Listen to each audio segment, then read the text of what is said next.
ಇಂದು ಆಚರಿಸಿದ ಜಗಜೀವನ್ ರಾಮ್ ಮತ್ತು doctor B R. Ambedkar Jayanti ಕಾರ್ಯಕ್ರಮದಲ್ಲಿ ಆದಿಜಾಂಬವರನ್ನು ಕಡೆಗಣಿಸಲಾಗಿದೆ ಎಂದು ಮುಖಂಡರು ಪ್ರತಿಭಟಿಸಿ ಹೊರನಡೆದ ಘಟನೆ ನಾಗಮಂಗಲದಲ್ಲಿ ನಡೆದಿದೆ. ಕಾರ್ಯಕ್ರಮ ಆಯೋಜನೆ ಮತ್ತು ಸಭೆಗೆ ತಮ್ಮನ್ನು ಕರೆಯದೆ ಅವಮಾನ ಮಾಡಲಾಗಿದೆ.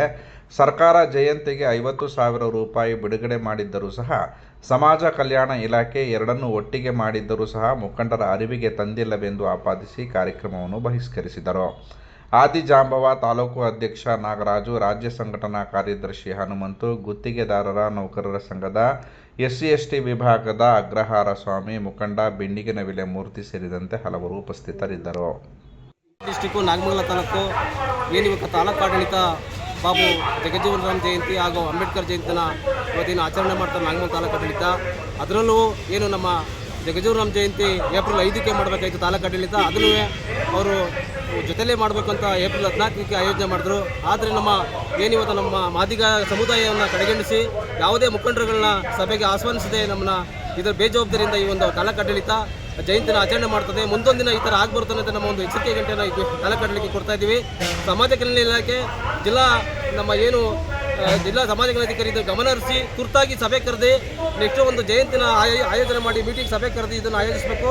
ನಾವು ಇದಕ್ಕೆ ಖಂಡಿಸ್ತಾ ಇದ್ದೀವಿ. ಈ ಜಯಂತಿನ ಸಮುದಾಯನ ಯಾರನ್ನೂ ಕರೆದಿಲ್ಲ ಇದುವರೆಗೂ. ನಮ್ಮ ಏನು ಜಗಜೀವರಾಮ್ ಸಂಘಟನೆಗಳಾಗ್ಬೋದು ಆ ಜನಾಂಗದ ನಾಯಕರುಗಳಲ್ಲಿ ಕಡೆಗಣಿಸದೆ ಯಾರನ್ನೂ ಆಹ್ವಾನಿಸಿಲ್ಲ. ಅದರಲ್ಲೂ ಒಂಬಯ್ಯ ಮತ್ತು ನಮ್ಮ ಏನು ನಂಜುಂಡಪ್ಪನ ಇಬ್ಬರನ್ನ ಬಿಟ್ಟರೆ ಯಾರೂ ಇದುವರೆಗೂ ಈ ಸಮುದಾಯದ ಇಬ್ಬರು ಬಿಟ್ಟರೆ ಯಾರೂ ಕರೆದಿಲ್ಲ.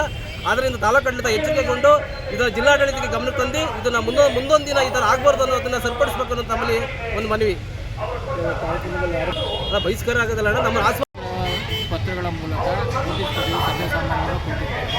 ಆದರೆ ನಾವೆಲ್ಲರೂ ಕೂಡ ಸಭೆಗೆ ಈ ಒಂದು ಜಯಂತಿಗೆ ಬಂದಿರೋ ಕಾರಣದಿಂದ ಕೆಲವು ಜನಗಳನ್ನು ಮಾತ್ರ ವೇದಿಕೆಗೆ ಆಹ್ವಾನಿಸಿ ನಮ್ಮ ಜನಾಂಗದ ಮುಖಂಡರುಗಳನ್ನು ವೇದಿಕೆಗೆ ಕರೆಯದಲ್ಲೇ ಇರ್ತಕ್ಕಂಥದ್ದು ನಮಗೆಲ್ಲರೂ ಬೇಸರ ತಂದಿರ್ತಕ್ಕಂಥ ವಿಷಯ.